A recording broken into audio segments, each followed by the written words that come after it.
முருகனின் அருள் கிடைக்க நாம் செய்ய வேண்டியவை. நம் மனதில் அதிக துன்பமாக இருக்கிறதா, இல்லை அதிக குழப்பமாக இருக்கிறதா? உடனே இந்த மந்திரத்தை சொல்லுங்கள், நிச்சயம் மாற்றம் வரும்.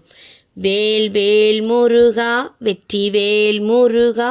இம்மந்திரத்தை தினமும் பாராயணம் செய்ய வேண்டும்.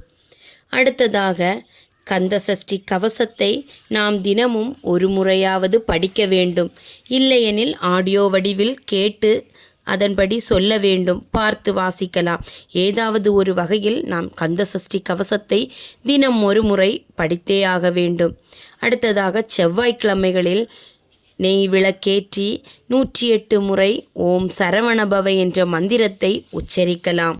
பக்தியோடு நாம் முருகனை நினைத்து ஒருவேளை மட்டும் விரதம் இருக்க வேண்டும்.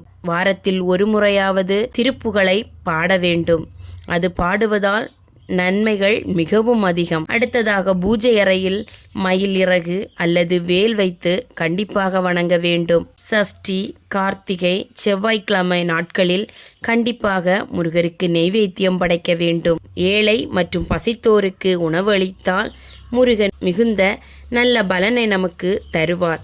இவ்வாறெல்லாம் செய்து வந்தால் முருகனின் அருள் எளிதில் நமக்கு கிடைக்கும்.